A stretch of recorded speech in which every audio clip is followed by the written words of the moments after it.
Much for having me. All right, so I'm hoping you can see my screen okay, everyone.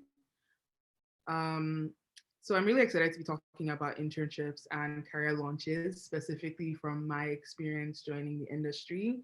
But before I get into all that good stuff, I figured I'd introduce myself, given that I'll be talking at you for the next little while. So, hi, I'm Tosin, or as some people call me, Tos.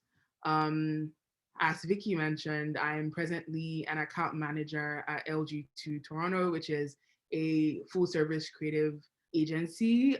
For those of you who aren't familiar with the title account manager, essentially what I do is kind of a bit of everything. I'm a middleman when I need to be. I'm a project manager when I need to be. And the core of my role is really just client services and making sure that the clients are getting the output that they're paying for. Outside of that, I am the director of programs that I'm doing it, which is a not-for-profit that's all about advancing Black excellence in career, business, and holistic living. And under that umbrella, I'm the founder and program lead of All Things Ad, which is our ad industry specific effort to get more Black youth into advertising and create mentorship and learning opportunities. But that's pretty much my corporate resume. So let's get into a bit of the more fun stuff. Outside of work, I am a foodie. I love to cook. I didn't cook what you see there, but I also love enjoying food, and that was a pretty nice meal. So that's why it's on your screen. I'm also really into art. I like art. I like going for exhibitions. That's the Andy Warhol exhibition that was showing at the AG a little while ago. And I'm really into fiction. So that's my bookshelf. And there's a joke that like buying books and reading books are two separate hobbies. I'm guilty of both. And fun fact, I moved to Canada in December of 2015. And I feel like stories from home are like one of the ways that I bring home closer to me while I'm here. And my last fun fact is I'm a podcaster, which is a very random fun fact. And I don't usually talk about it because my podcast is pretty chaotic, but it's something I do for fun on the side. So why advertising? Why am I in this space? What led me down this road? I feel like it's pretty full circle that I'm talking about this, all of this here because my decision to get into advertising, I feel really and truly started in high school. So the first image you see on the left is me in high school, boarding school in Nigeria, painting. And I love to put it in presentations whenever I get the chance because I just feel like it's a funny picture to me. But yeah, I was in art class, and unlike a lot of like I don't know how it is here, but like back home, we always had these kids in art class that were like the geniuses and could just like really draw things and paint and were just really cool. And I was never one of those people, but something just kept pushing me towards art. So I took that class. And I struggled a bit in the beginning, but I started to really find my footing. And beyond that, I started to get really, really entrenched in it. And I was so passionate. I was spending all my free time in the fine art room, learning to paint, learning sculpture, learning all the things. I just felt like a really, strong passion. But that being said, I had other subjects that I was really good at. There were teachers pulling me in every which way, telling me to do this in my future, to do that with my future, but I couldn't shake the passion I had for visual arts. And so coming out of high school, which is the image you see like right beside it, I started to just explore my passions while I did the research into what kind of college program I could take that wouldn't take me away from my passion for visual arts. So in that year, I started learning graphic design. I dabbled in photography. I did all sorts of things. I even started a business, but we won't talk about that. And in doing all those things, I just like my passion was just really, really alive in me. And then I found out about the visual culture and communications program at University of Toronto in Mississauga.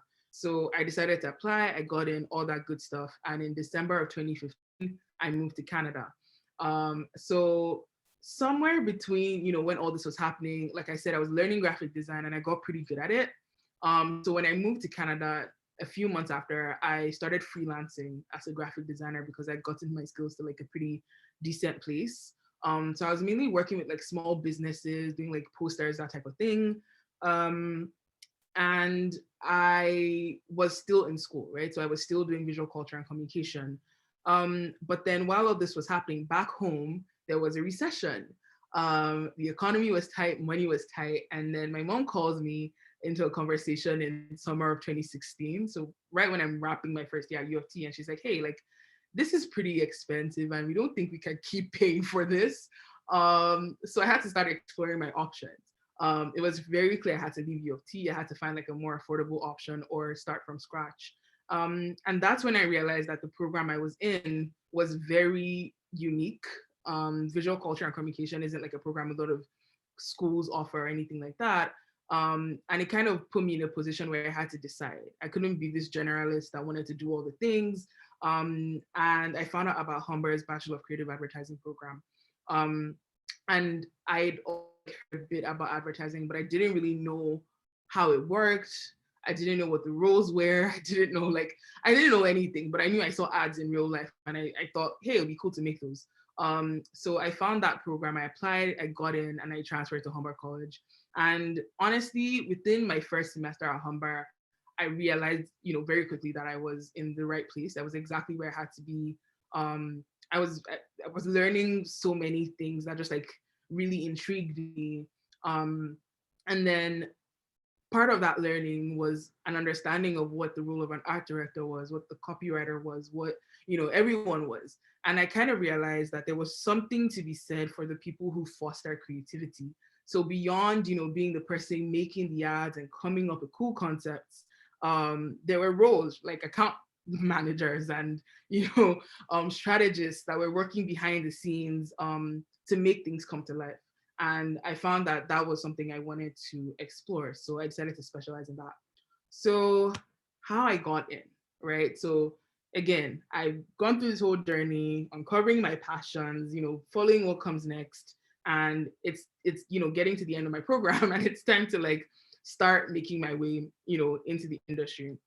So this again is another like 3-part story. Um, when I was in third year, we had this class, right, that was specific for the accounts specialty. And again, this was something I had just uncovered that I wanted to explore. So compared to everyone else in that class, I was one of the people who I wouldn't call myself a late bloomer, but I kind of discovered account services pretty late in the game compared to my peers. So we go on this field trip to Cassette. And I walked into the Cassette offices and, we had this session where we're talking to account people. We're talking about the experiences. It was pretty much something exactly like this, except that it was in person in the office. And I just found like for the first time that I could envision myself working in an office. Little fun fact is I was raised by 2 entrepreneurs. So I never really had like a 9-to-5 role model to like look up to or anything. But for the first time, I was like, I can see myself doing this. So I left that session with a lot of inspiration and just like, I was really fueled. But I also left with a lot of imposter syndrome because in this session, they were talking about like all the things and how account managers were very organized and the kind of traits, that account managers had, and like lots of things were being thrown my way. And I looked around the room and it felt like everyone else there was like a more natural fit than I was because I had only recently decided to go down this path. So what that did was it set me up on a journey to like almost answer the question to myself why I deserved an opportunity to be in the room. Like, why would anyone give me a role, right? And so I spent like a few months working on my resume, working on my cover letter, like all the things that people said to work on, but most importantly, working on my story, learning how to talk about who I was and where I come from and what that had to do with my goals. And I would say in for lack of a better word, like a moment of serendipity, preparation met opportunity because my school had this thing called portfolio night. And there were some folks from Cassette. Mind you, I had this moment of being super inspired in the Cassette office, but I didn't think I was going to end up there. I was like, this is cool, this is great, but like, this is kind of out of reach. So I was preparing and stuff, but that was just to get like in any agency, like whoever would have me, really and truly. But anyway, on this day in the second image, we had portfolio night. We were showing the work, the projects we'd worked on, and everyone was kind of networking. And the folks from Cassette were there. I met them, and it was almost like instant chemistry, right? We had a really great conversation. I didn't want to like jinx anything, so I was crossing fingers, but not really too expectant. Anyway, after that, I got an email like a couple of days later saying, hey, like, some folks met you a few days ago and they really like to consider you for an internship. Would you be open to coming in for an interview? And I interviewed, it went well, I got the role, and I guess you could say the rest is history because as you can see on the third picture, I did get the job, and that was like my first day having a desk and being at Cassette. So that was really exciting. So let's talk about my internship. So the role I landed was again an intern position on the in account services, but specifically on the McDonald's regional advertising team. And really, what they did on that team was more of the grassroots level advertising. So McDonald's, that's like this big global national brand, but then each McDonald's location still is in competition with everything around it. So this team is really just focused on, helping the local restaurants put themselves out there, and achieve their marketing goals. And also just like whatever regional initiatives. So an example would be like when the Raptors and McDonald's first partnered, that was a partnership that was like specific to Ontario because the Raptors are based in Ontario. So that this team, the regional advertising team for McDonald's, was handling that campaign, just to give you a bit of context. Anyway, outside of the general idea of my team, I had some daily tasks, and I grouped them under three buckets because I feel like this applies not just to account services, but really and truly almost any intern experience you have, like especially in an agency, you will be doing these three things. So first is admin, and I would say like this is when you're in account services, this is even more important, right? Like there's like the account services role is very heavy in admin work, regardless of what level you're at, but even more so when you're an intern. So this was everything from like booking meeting rooms to like maintaining records of like random things, like any kind of documents you would be maintaining, prepping the meeting rooms, managing calendars, like all the printing. If you like, obviously now we work remotely, so if you're interning, you wouldn't be necessarily printing, but I spent a lot of time at the printer. But yeah, like a lot of admin tasks will come up. And I would say like as an intern, this is the one opportunity you really have to own things, because every other thing you do as an intern, you don't really get to run independently because no one expects that you have like all this knowledge, right? But like the more admin things are like the low hanging fruit. And I feel like those are the opportunities to really show your level of organization, your initiative, and be really proactive, right? And like have that be your thing, like become the expert in all the admin things of whatever office you're working in. The second like bucket of tasks is research. So again, this is something that's true if you're a copywriter, an art director, like whatever you're doing. If you're an intern, any research tasks that come will typically trickle down your way. So I got to do like competitive landscapes of like, hey, this is what's going on with your competition, like that type of stuff. And this was actually one of the things I really, really enjoyed, because it was like, you get to, this is research in advertising, right? So like, it's a little more exciting than like research in school. So I would be on Instagram doing research. I would be on Twitter doing research. So that was fun. And just for your context, like a lot of the research you do in like advertising is for pitches or big presentations, right? So before you sell an idea to a client, you want to kind of show them what's happening in the world they exist in. So if you're presenting for a McDonald's, that's the example, you might be saying, hey, here's what Burger King is doing, and here's what Tim Hortons is doing. And this is why we think like our idea could really work, knowing that all this is happening in the same landscape. So as the intern, you're not really doing that big piece of like, this is the big idea that's going to solve your problems. But you do get to like be part of the setup. And I think it's really fun. And it's a really good experience. And the final bucket I've kind of created for the tasks is daily team support. So this is really and truly any and everything. Like, I feel like as an intern, I got to do so many random things that could never have fit under a job description. I got to pick up a trophy one time. I got to do like storage organization, which sounds very boring to like be organizing a storage room, but it was pretty cool because I got to see like, it was almost like a walk in history of like all the different sets and things they've done for McDonald's. So there's many things like that that come up. And like when there's like a big campaign, you don't, depending on what your team is and what the structure is, you might not get like an active day-to-day role. But every so often, like there'll be something that someone needs done. And because you're more of a nimble member of staff as an intern, you get to jump in and take on those things. And those tend to be really good for exposure and for building your resume. So that said, I have a few hot tips for you guys, if you are going into internships, things that you can keep in mind to help you maximize your internship experience. So my first one is learn. I would say for anyone in any position, it's important to have the attitude, an attitude that shows that you're willing to learn. But I think that as an intern, it's pretty much 90% of what you're in the room for, right? Because when people are recruiting interns, I think like the biggest thing they're looking out for is your attitude, right? Like the kind of attitude you're bringing to the room, your level of engagement, how interested you are in the work that's being done.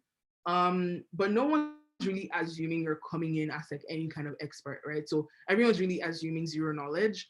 And I feel like that's such a golden opportunity. That's like, it's life tends to be very go, go, go, especially in the workplace. So to be in a position where everyone's going, but you get to kind of move at your own steady pace and learn as you go, I think it's such an amazing, amazing thing.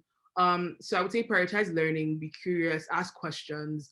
I find that like sometimes going into internships, people are thinking, how do I secure a full-time job after this? But I think like if you have the attitude of being willing to learn, that will come and that you'll kind of figure out eventually. But I think the main thing you need to do is be open to asking questions and receiving information. And I think also putting your hand up for opportunities that will let you learn. So say like you're in a meeting and you hear that something's coming down the pipe, like put your hand up, say, hey, can I help you with this? And that just creates an excellent opportunity for you to gain knowledge that you wouldn't necessarily have access to outside of that internship environment. My next thing is to network. So beyond your internship, you're going to want people that you can default to ask questions or to refer you to things or just gain information from. So speak to people outside of your team. And I think right now in the virtual world that we're operating in, for the foreseeable future, it's even more important because it's so easy to be in a workplace and only speak to the same 5 or 6 people every day or every week. But I would say make a conscious effort to reach out to people outside of your team. Ask, to have like a 15-minute chat with someone you've never spoken to. Ask people about their roles. And it really ties in well with learning, right? So you might be an account services intern, but that doesn't mean you can't speak to like an art director about what they do and what their job entails. It's also a good way to find out like what other opportunities exist for you outside of like the one thing that you're learning about on a day-to-day, right? So say you go in thinking, hey, like I want to pursue a career in account management, and you're an account services intern, but then as you meet people, you learn more about production and you're like, that actually is a cool thing and that might be more up my alley. So definitely put yourself out there, talk to people, ask for like literally, like I feel like everyone is pretty open, and it's also like a golden opportunity, right, when you're an intern, because you're probably not as busy as everyone else, but you have everyone's email. You have everyone's email, and people that you might have like had to stalk on LinkedIn for like a while and like bug them here and there and maybe not hear back from all of a sudden you have the opportunity to just like slide in their Slack or their Teams or whatever platform you use at your agency, and just like, ask them to chat, and chances are they will say yes. And then my final tip is speak up. So because you're an intern, and because the assumption is zero knowledge and you're not the expert, that doesn't mean that you don't have a perspective. It doesn't mean that you don't have anything valuable to add to conversation. So I would say learn to voice your opinions. If you are in any kind of meeting, like try to, chime in at least once, right? Like, and especially if you're in any kind of brainstorm session and ideas are flowing, if you have something, say it, right? It might not be perfect, but it gives you something to build up on. And it also shows like your attitude to the work. It shows that you're engaged. It shows that you want to be in the room. And it gives people an opportunity to see how your mind works, and to see the kind of strengths that you have beyond maintaining spreadsheets or whatever kind of admin tasks you've been committed to. So that said, my experience obviously since then has changed a lot. Like I've been on my what I call my path since then. So I wanted to chat a bit about that. To give you a bit of context into what comes post internship. So I interned at Cosette, like I said, it was a really great experience. But then the pandemic hit, and Cosette wasn't hiring. And honestly, like I had nothing lined up, right? So I was my internship ended during the pandemic, in this phase where no one knew what was going to come next. So there's a lot of uncertainty for me. But after that, I just kept on doing the same, things I kind of mentioned, of speaking to people. And I had a book, which I have right here, funny enough. And it was a book that I had when I went to Cosette for the first time. And it literally is a place where I would journal about like whatever I was learning. So in a session like this, I would take notes in this book. In one-on-one session I got to have, I would take notes in this book. And I've recommended this to so many people as a thing to do when you're starting out in your career, because it helps you keep track of what you're learning.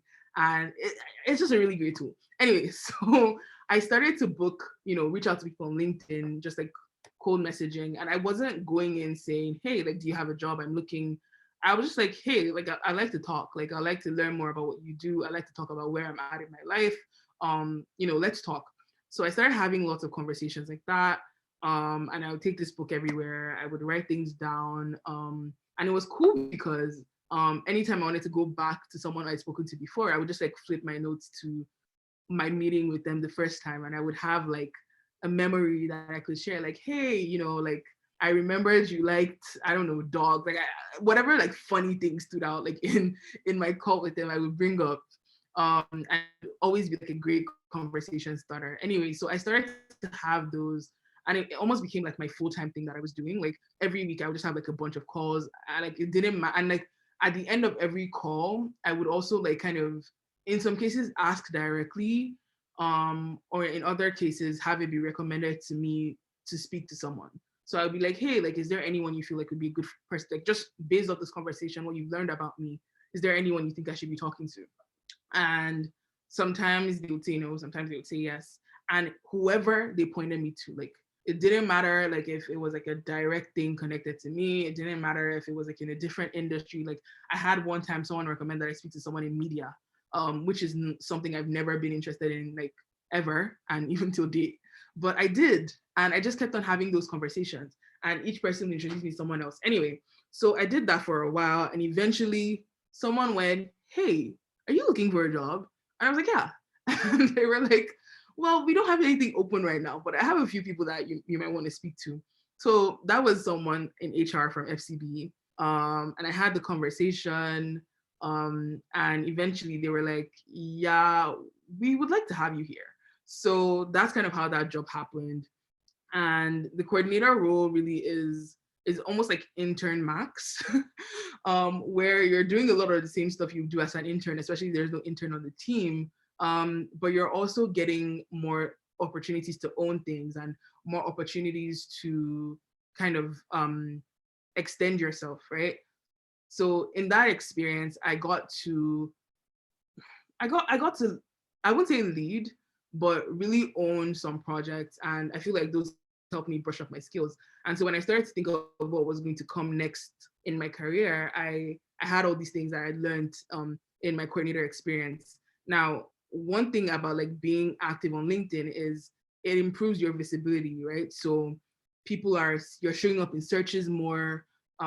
People can find you more easily. And this is all, again, the grunt work I did from trying to get my internship and then trying to get my coordinator role. Like it all kind of like stacked up, right? So while I was at FCB, I was getting like recruiters reaching out to me pretty frequently. And a mentor had told me like, hey, never decline a call. So at the time LG to reach out to me, I wasn't actively looking. I was somewhat happy. Like I wasn't job searching. Like I was having conversations about getting promoted within FCB.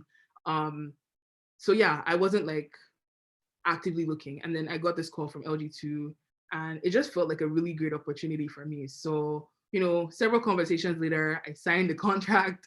I moved over, and I moved over, and I joined what is my present role at LG2 as an account manager. And I would say what's changed is just the level of responsibility, the level of ownership. I'm working way more independently now. I'm leading things on my own. And I'm getting to be like the engine of like my team and be like the like again, like I said, in account services, the admin never goes away, but be the admin engine, right? And just make sure that that's like nothing slipping through the cracks, and but also just having more face time with client and building relationships. And I think that's like a huge shift, right, from coordinator to manager. Is you become someone who is actively trying to strengthen the client relationships and grow those relationships.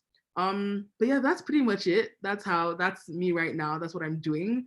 If I were to leave you with any tips, I would say like, if you're interested in pursuing a creative future, start from where you are.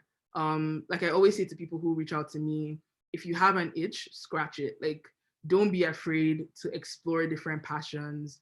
The landscape is changing significantly every day. There's jobs that exist now that didn't exist like years, just a few years ago. So don't be too, you know, hell bent on a specific job title, right? Just focus on growing yourself and growing your skills. And yeah, with time, you know, you hopefully uncover like a path that feels authentic to you and feels like where you kind of want to be. So that's pretty much it for me. Thank you guys so much for listening. Thanks, Tosin. That was really interesting. Any questions from the audience? I know I have one, and it may be hard to answer given the whole COVID thing, but maybe it's maybe there are differences with your doing as a coordinator at FCB in a larger agency and then going to LG2. How has the agency dynamics changed for more of a boutique agency? Right. I think that at FCB, it was a huge team, and everyone had their role to play, right? Like you had like a few things that were your day to day that kept you busy, and you were on that. I think in a boutique agency, you tend to have to try your hands at a few more different things.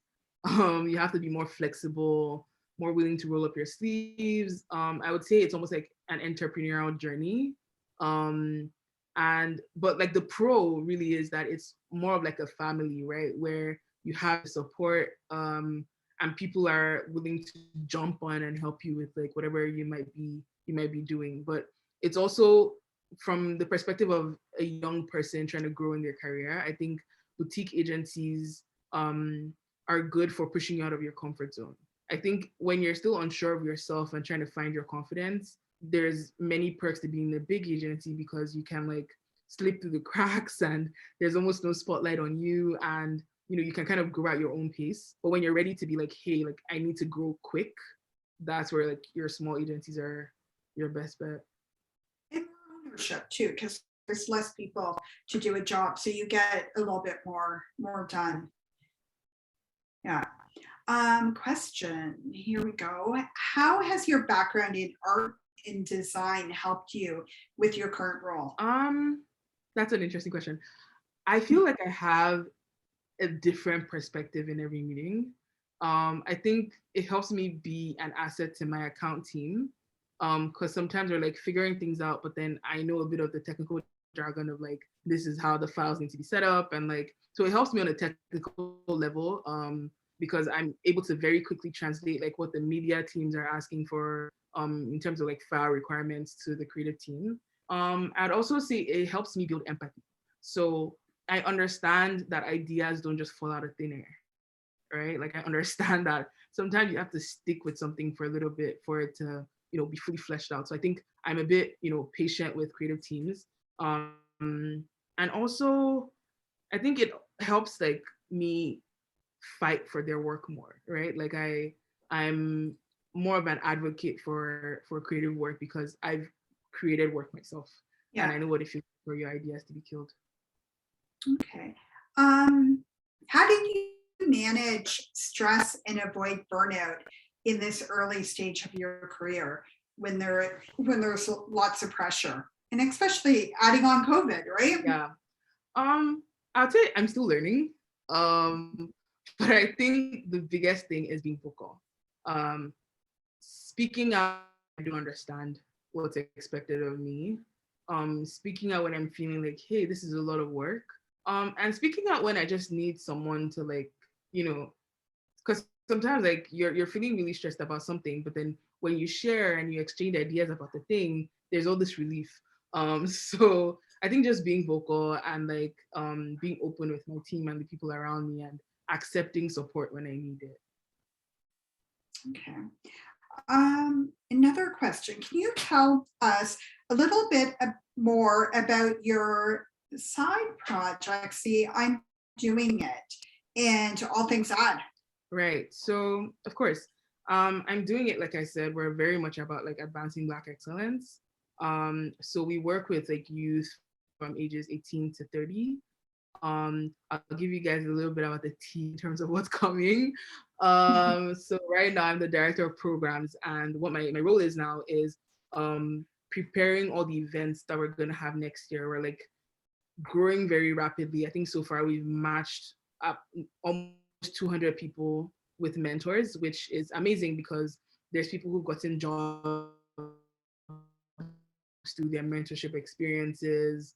There's people who have found new paths, right, that they weren't considering before just by getting to speak to people one-on-one. So we're going to continue doing that, all the matching and all that. But then we're also having events which are learning opportunities for Black youth to come, like pretty much things like this, right? Like where someone who has all this experience comes, shares their point of view, shares their perspective, and is also able to answer questions. And All Things Ad specifically is going to keep running as a program that lets people learn about the advertising industry and just opens it up more to Black youth. Because what we've seen is a lot of times for people of color, specifically Black people, it might feel like a lot of industries feel very closed off and not as welcoming. But we feel like our role is kind of being that middleman and like matchmaker to let people know they're welcome. You can come into the ad industry and there's a space for you here. Excellent. Wow, you guys are really growing. When did you launch? Was it last 2019 or? It was January 2020. Okay. Yeah, so it was January 2020, and then All Things That specifically came in the summer of 2020. Okay. Very interesting. What a great thing. Definitely it's needed in the industry for sure. I have one more question. How do your extracurricular activities like podcasting as a foodie, the All Things Ad relate to your work, or is it kind of an escape or extension of yourself? I think it's both things. I think like people, so another question I get is like, how are you able to not be creative on a day-to-day? And I say, well, I'm still creative on a day-to-day, just not like at work, right? because I have all these outlets that let me like creativity. And if you like, kind of seen my story, you'll see like I have many interests. Like I like, testing things out. And I think these outlets let me do just that.